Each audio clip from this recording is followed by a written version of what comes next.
welcome you to America's freest state. I hope you're enjoying yourself. We're proud of what we're doing in Florida for the last year and a half. We've worked very hard to stand up to entrenched bureaucrats and corporate media to keep the state open and to make sure people have a right to work and businesses have a right to operate and our kids have a right to be kids and go to school in person. And the result has been the state's thriving. We were not, when COVID hit, there was a lot of uncertainty, but I think it was pretty clear early on, if you actually followed the data, that you needed to have things open. You can't just, hibernate in a cave and hope it goes away. It's just not the way it works. And so I resolved early on, we were not going to let Florida descend into some Faucian dystopia in which people's freedoms were curtailed and their livelihoods were destroyed. And so we chose freedom over Fauciism. And the result is people have not only come here to visit, to be able to live normal, they've moved here, people have moved their businesses here, and the state's better for it. There was one of the photos of me when one of the press conferences we did, that was at a steakhouse in West Palm Beach.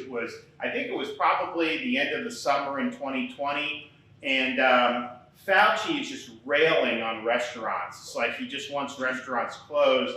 And, in Florida, we had restaurants open, but in the summer of 2020, at the end, we said there should not even be any capacity limits. You do what you want to do. Let people make decisions. If someone doesn't want to be in a restaurant, then they can go somewhere else. That's fine. No one's saying you have to go, but people's livelihoods are at stake here. And so he was saying close restaurants, criticizing Florida for having them open, saying that this would be some major disaster. You had New York and these places that were doing, all these, really weird things. So we did this press conference there, and yeah, I had the owner of the place who talked about it, but I had the butcher from the steakhouse talk about, it's the only job he's had for 24 years since coming to the U.S. from Haiti. We had the bartender talk about, having 3 kids to support on a single income, the servers, all the people that make all this work, and how not allowing restaurants to be open or even not allowing people to go in,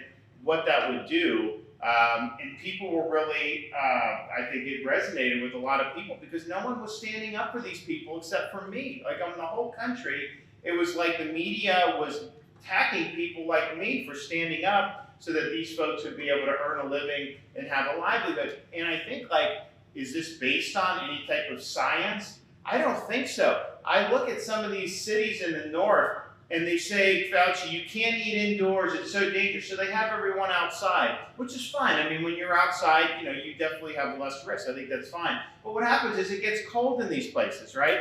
And so you can't just be outside the whole time, but you're not supposed to do indoor dining. So what they would do is they would build structures on the street and on the sidewalk. And so they wouldn't allow them to eat inside the restaurant, but they'd be in this structure that had worse ventilation, where you're probably in closer contact, just because it was theoretically outside. And I'm just thinking to myself, how the hell did it end up getting to this, where we're doing things that are just so absolutely insane and stupid? You're much worse off to be in one of those little igloos that are outside on the street in Chicago or New York than you are actually sitting inside of a restaurant. And so we had to battle a lot of nonsense throughout the whole time. But I'll tell you, people like Fauci, are very destructive in terms, because they don't care about people's jobs or businesses at all. They have a different agenda, so they don't care. And I don't know why the hell he still has a job. He should have been fired a long time ago. But I don't understand, and so you understand that. But people, if you look at probably one of the biggest culprits that's led to a lot of destruction of jobs and businesses in a lot of these other states, it's really the corporate media, for whipping up hysteria, constantly lying about everything, never providing any proper context, trying to play on people's fears. And just think about what they got wrong through this. They said lockdowns you needed lockdown to stop COVID. The lockdowns didn't stop COVID. And they attacked people, states like Florida where we're open and have done much better. They said that if you forced everyone to wear masks, the pandemic would end in 2020. They said that didn't work. You had places that had 98% mask usage, like Los Angeles had massive outbreak last winter. they said you couldn't have schools open because that would cause huge problems. And yet we've had schools open all of last year, all of this year. And oh, by the way, they will never tell you this in other states, the corporate press. We have the lowest COVID in the country in this state for 4 weeks in a row. And that's just the reality. And we have no mandates, no restrictions, no anything. You have these other places that have vaccine passports and mandates and all this stuff, and they're surging and all this. So this is all theater. None of it works. But the media said you couldn't have schools. We did that, and you saw you did. Then they said, you know, 50%, Fauci would say if 50% are vaccinated, you will never see any more surges of COVID. And that's absolutely false. You see huge surges in Europe. You're seeing it in the north now. It's going to continue, unfortunately, for probably another 6 to 8 weeks. And you have very many places having their worst outbreaks ever, even though you know, they've only had vaccines for the past 9 months. And so they've been wrong on just about everything. They never admit they're wrong. They just kind of move on and pretend that it doesn't happen. They never mention Florida anymore. It's like it doesn't even exist. It's like it fell off the continental United States because it doesn't fit their narrative. And so they've been wrong time and time again. But their irresponsibility has hurt people in this country. I mean, just think about, if you look when they really started ratcheting up the hysteria in March of 2020, you saw a huge decline in people showing up to emergency departments to get care for heart and stroke. And the question is why would that happen? Did all of a sudden people stop having heart attacks and having strokes? No, I don't think anyone believes that. What happened was they scared people. So you actually have people that need cardiac attention or having stroke. They're sitting at home. They're scared to go into the hospital because the media is saying you're going to get COVID and die. Or actually they were saying the hospitals have no room because they're overflowing with COVID patients. I can tell you in Florida, the whole pandemic, the most we ever had, we have 65,000 licensed beds, the most COVID positive patients, and that's not even people being treated of COVID because everyone gets swabbed, and if you're positive and for something, they still count you as that. But out of 65,000 beds, our peak for the whole pandemic was 17,000 COVID positive patients in hospital. The media made it sound like if you needed anything other than COVID, there was no room for you, no bed. So there were people who did not go get medical attention, who needed it. There's people that didn't get cancer screening, a whole bunch of other things because of the fear that was whipped up by the press. There's kids that got locked out of school for an entire year plus in different parts of our country because the corporate press kept telling parents that the kids were at special danger of this, that kids were going to spread it to everybody, all this stuff. All of those things are demonstrably false and easily proven false by evidence, but that's what they did. When we had, over the summer, when we had increases in hospital admissions, we looked and said, okay, you know, we had like 95% of seniors vaccinated, but it's like, okay, people are still getting infected.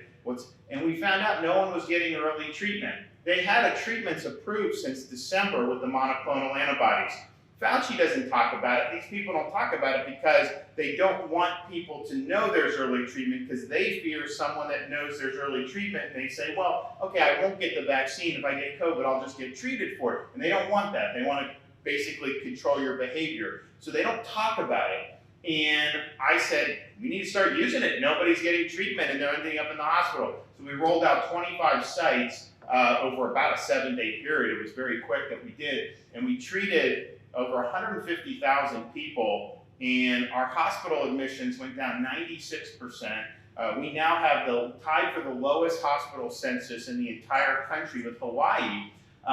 We kept tens of thousands of people out of the hospital and saved probably thousands of lives. But when we rolled the monoclonals out, the corporate press attacked me for doing it. They said, oh, well, you're doing that. You should be saying they should do vaccine. And whatever you think of the vaccine, certainly I don't think it should be mandated. But in the middle of a wave, it takes 6 weeks for that to even kick in. So if people are in the midst of a wave getting infected, they need treatment. The vaccine can't treat it after the fact. So you needed to have both, and you needed to have this. And they attacked, and they made it sound like this was something that was just totally, totally crazy. And yet it works, and we've been able to save a lot of people. And I think probably from January until now, U.S. nationwide, I think we probably would have saved about 100,000 lives if this had been something that was just a matter of course. you have most doctors in this country didn't even know about these. Most doctors in Florida didn't even know about it. They had been a EUA for 8 months. They didn't even know. When I started doing press conferences, patients would ask their doctors, hey, what about these monoclonal? What about Regeneron? Like, I don't know what that is. I don't know what that is. How could you not know what that is? And so it's a huge failure, but the media, I think if they scared even a handful of people away from doing this, that's all on them. And so they've been a very destructive force throughout this whole time period. And I just think it's important to point out the people whose jobs we saved in Florida, the media wanted those people to lose their jobs. Okay, the businesses that we saved in Florida, the media, they had their way.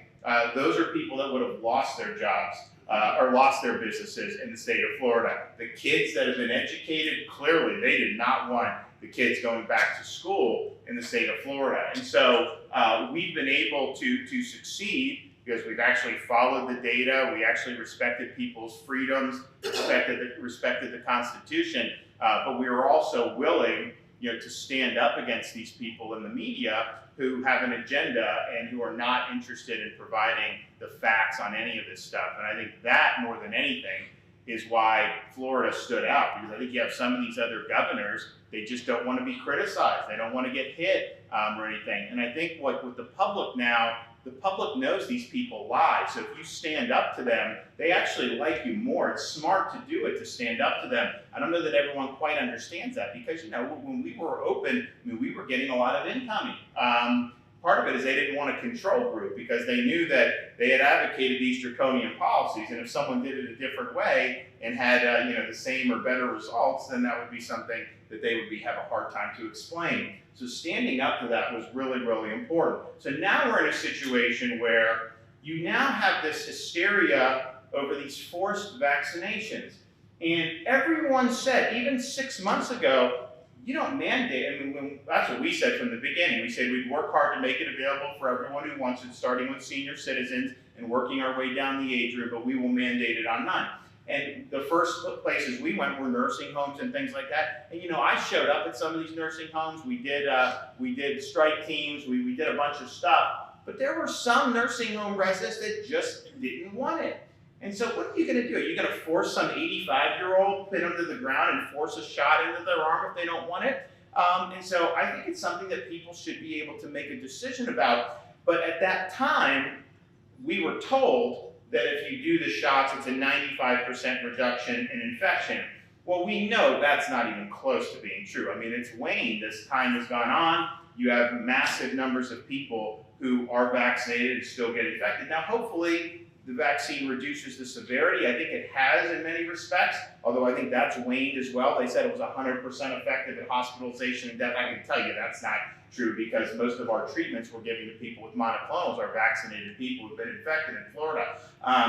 But nevertheless, it's not something that stops infection. I think we know that. So the question is, from a scientific perspective, what right does the government have to come in and force somebody to do this or else lose their job? Force a business to mandate this or else face draconian fines. And in the legislation they're discussing, I don't know if any of this is going to pass in DC, they're talking about mammoth fines for people who basically defy the regime on this, and it would cripple any family-owned business.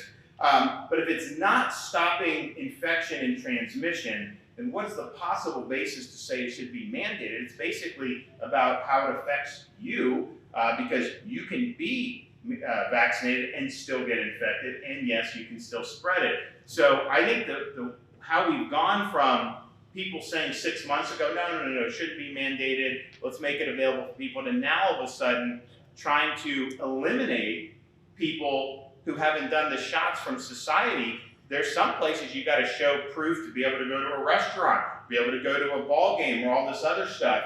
And I think that's totally misguided. I think the business mandate that they're trying to do through OSHA is going to have, first of all, it's not constitutional. I think it is stayed now nationwide, and I think that likely will be the ultimate outcome. I don't know how you get there. Maybe actually they're doing a lottery today to figure out which court the cases gets consolidated in. And the bottom line is, I know what the law says and I know what the result will be. But I know if I get certain judges, I have no chance. And I know if I have other judges, I will win. And so if it gets into one of those circuits where you have a lot of the judges that are going to uphold the government no matter what they do in administrative, we're done and you got to go to the Supreme Court. If it goes to one of the circuits where you're going to have judges actually recognize that this is an overreach, then we're fine and we'll be able to do it. But be that as it may, it's wrong to do this. We have hundreds of thousands of job openings in the state of Florida. You know, most of the people who are working as nurses, hospitality, logistics, law enforcement, all these different areas, most of those folks are relatively low risk. Most of them are probably 20s, 30s, 40s. Some of them have, I'd say probably most of them have already had COVID.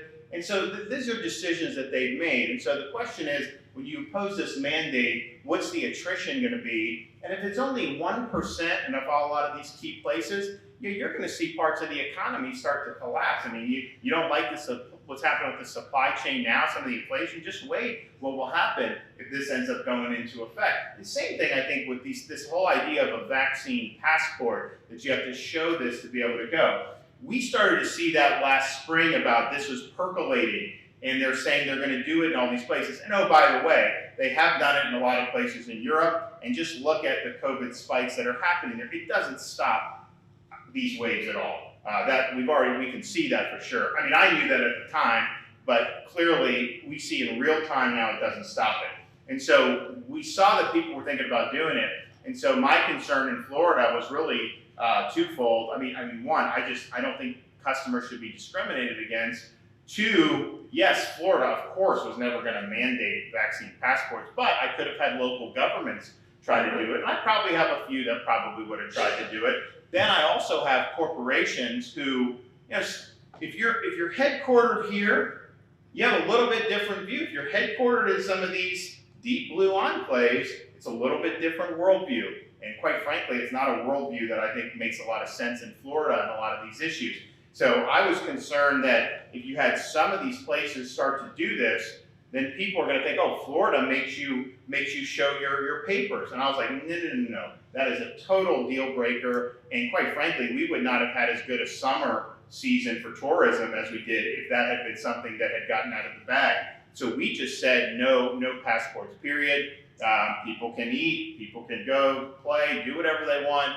But this is not going to be something where we're going to pick and choose amongst people. And if you look at 2021 in August and compare Florida to 2019 August pre-COVID, we were up 12% in hotel revenue. We were up in domestic flights coming into a lot of our airports. Some of them were up huge. The fact is our reservations increased 20% in August compared to even July, and in other parts of the country they were declining for restaurants. And so I think had we allowed it to get down to where we were more like San Francisco, I don't think you would have seen that type of performance at all. I mean, I think people, when they want to come to Florida, they just want to know they want to be able to get off the plane, and this is 2019, just like it would be. I mean, like there's no one's going to tell you you have to do. People do what they want. I mean, there are people that will wear masks. That's fine. You do what makes you comfortable, but there are no mandates, no restrictions, no any of that. And so we were able to thrive. Some parts of Florida have never done better than they've done so far this year. I mean, I think that we have certain conventions and stuff. That's not anything about Florida. We've done well relative to other places on that. It's just not kicking at full steam right now. But that'll slowly kind of come back to life, and I think you're seeing more and more people. But at the end of the day, you have the ability to do the shots, to do the treatment. There's all these tools out there. So we have to be at a place where people can make those decisions and society moves forward, and we're not going to be imposing any type of mandates or restrictions. I don't know what's going to happen in these northern states, and California too, I think we'll see. Any state, all the states that had big waves last winter are going to have a wave this winter. I mean, that's just, you're already seeing it start.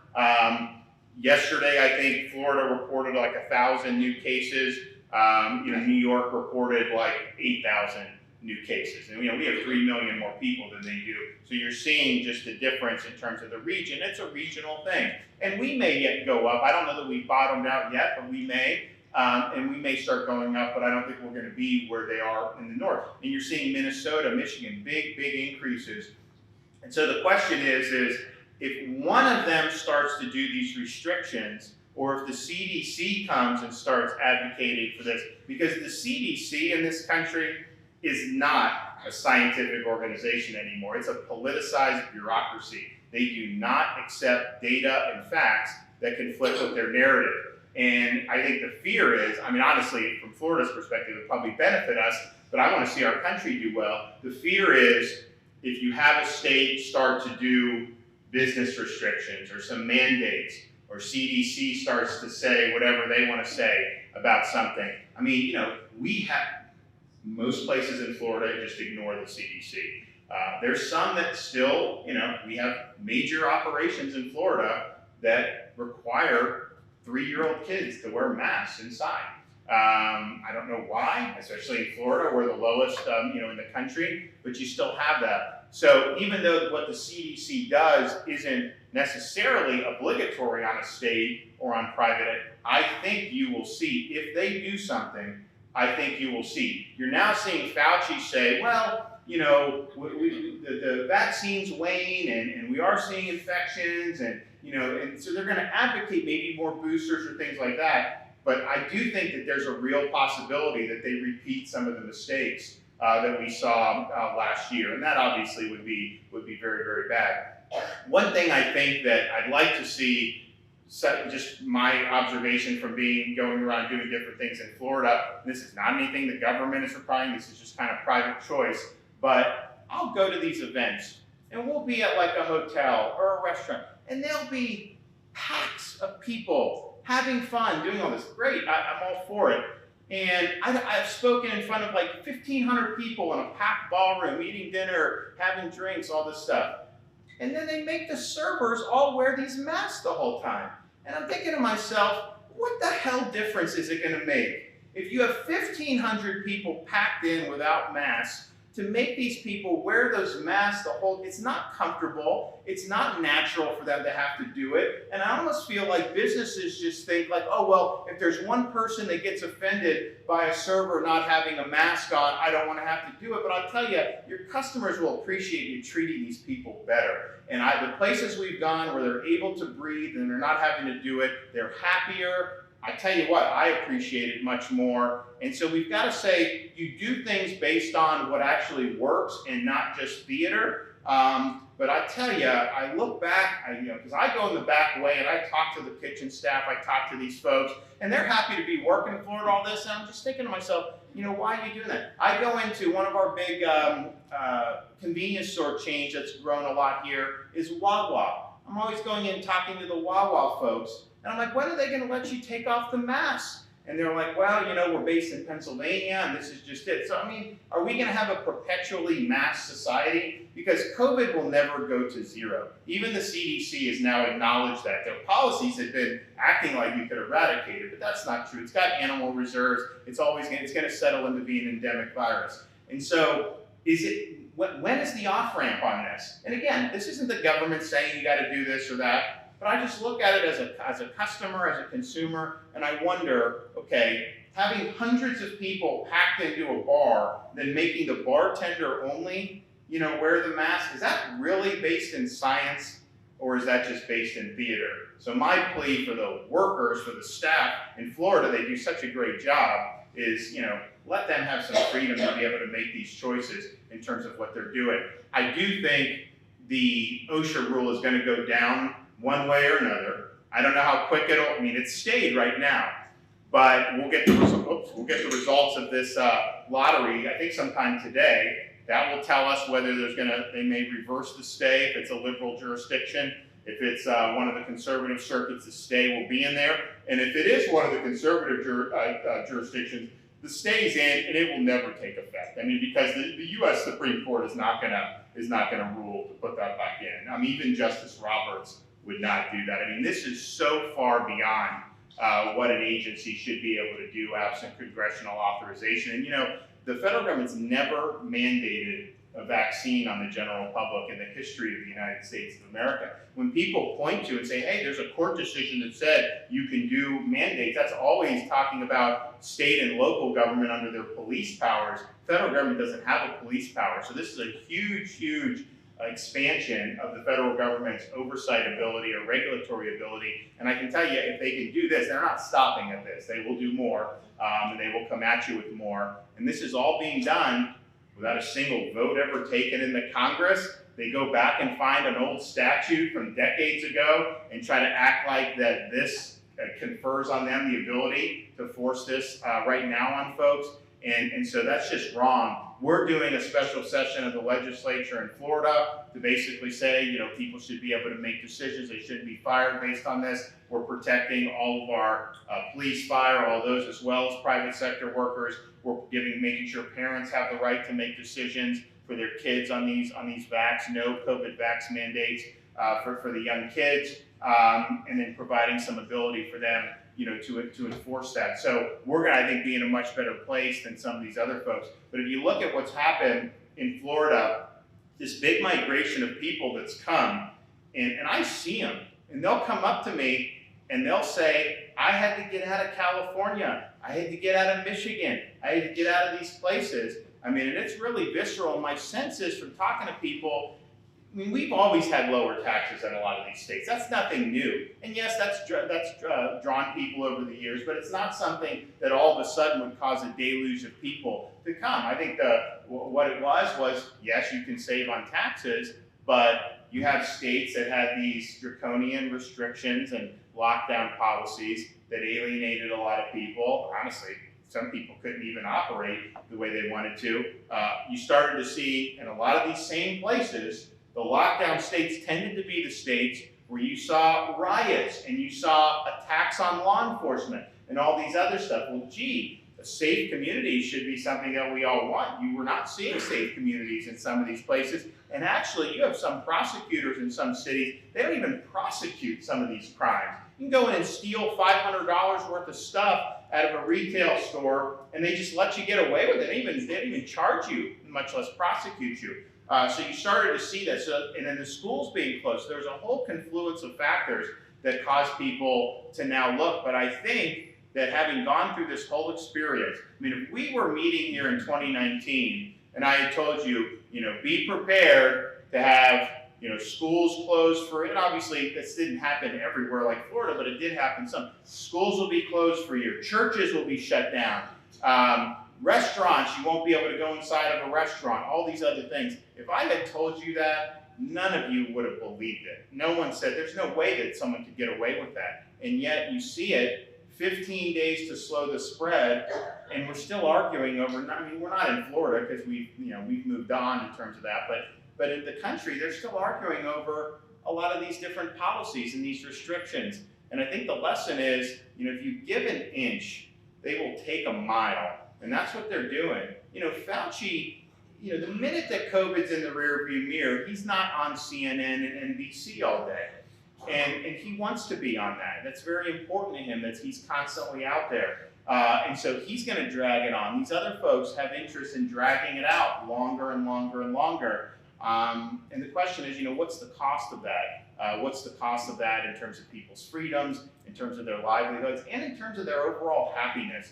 I mean, the thing that I appreciated most with people that came to Florida, both who moved here or just visited here, were like, man, people are a heck of a lot happier in Florida than they are wherever they came from in some of these other areas, which really got beaten down by that. And that's the thing. I wanted to have all our businesses doing well, people working and all that. But it's not just an economic impact. If, like, you know, restaurants are shuttered, yes, that's an economic issue. People lose jobs. But it also just weighs down emotionally the community to see shops boarded up like that versus to see something that's vibrant and see society humming. You know, it makes a huge difference in just how you approach life. And so that just healthiness of whole factors of life is something that I thought's been very, very important, and that's what we've tried to focus on. So we're, you know, for those of you who are doing business here, you know, we appreciate it. I know it's the challenges of, yes, free state, but I know there's a lot of need for folks. I would say in Florida, we got rid of all the additional benefits many months ago. Obviously, the federal stuff ran out in September. We have 400,000 plus job openings in the state of Florida. Now in September, there was 194,000 jobs overall created in the U.S. We don't have our October numbers yet state by state, but in September, 194,000 jobs.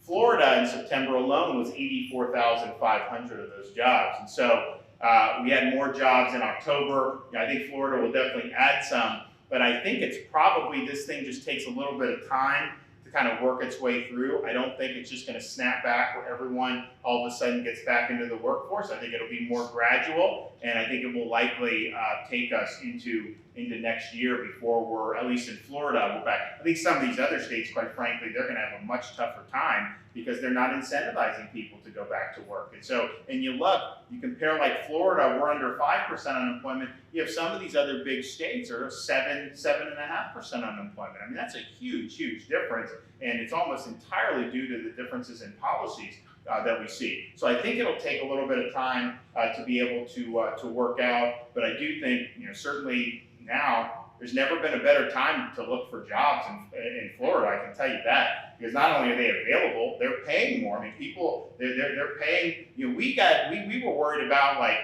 some of the minimum wage stuff, whatever, how that worked. I mean, people are happy to pay $15 now to get a lot of the folks. I mean, that's just what's happened.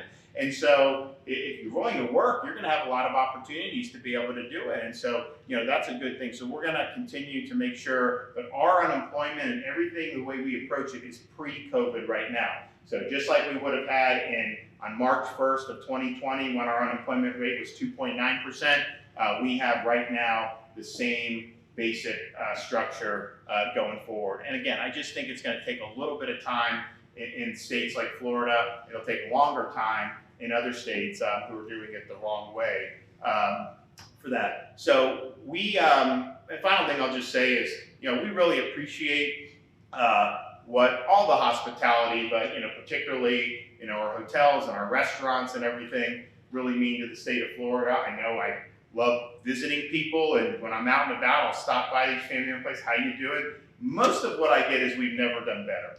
Which is what I really, really happy. Obviously, if you're in the restaurant business and people are flooding into your market, that gives you kind of more fish in the barrel, so that's good. But I do think the fact that they've been able to operate has been a big help. So we're really happy about that. But we also so many great people are in the industry, and these are some fantastic people all across the board. And so, I'm just happy that the state's doing well, and I'm happy that I've been able to stand up and be a voice for a lot of those folks, because they didn't have a lot of people fighting for them, in offices like mine, and we were one of the ones that did it. And to this day, I will go out, someone will come up to me and thank me for saving their job or saving their business or saving their kid, for making sure their kid could be in school. Every single time, that happens. And so this really has affected a lot of people. Unfortunately, it's affected a lot of people negatively if you did some of the opposite things that we did in Florida. But these are really good folks. And so I'm proud of everyone in our state who's a part of this industry. I know other states have a lot of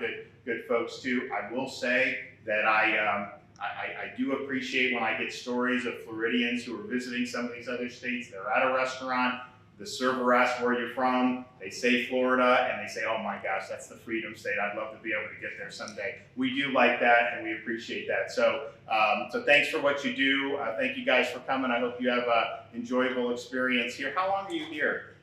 One more day. Okay, one more day from here. So this is actually, yes, I was born in Jacksonville, but we moved to Dunedin, which is right down the road from here, when I was in first grade. And so this is basically where I grew up, in Pinellas County, and my parents still live in the same house and everything. So where you're at in Clearwater Beach, this is a place I used to go to as a kid all the time. As I got older, same stuff. When I left high school, I never necessarily made it back here. I was in the Navy and Mayport. I did other stuff. But this is a great part of the world, and we're really proud of everything here. And certainly for me, I think having been able to travel around the state, the country, and even the world with the military, a great place to grow up. So I'm glad you guys picked this place, and I hope you guys come back and do it again in Florida next year. So God bless everyone and thank you.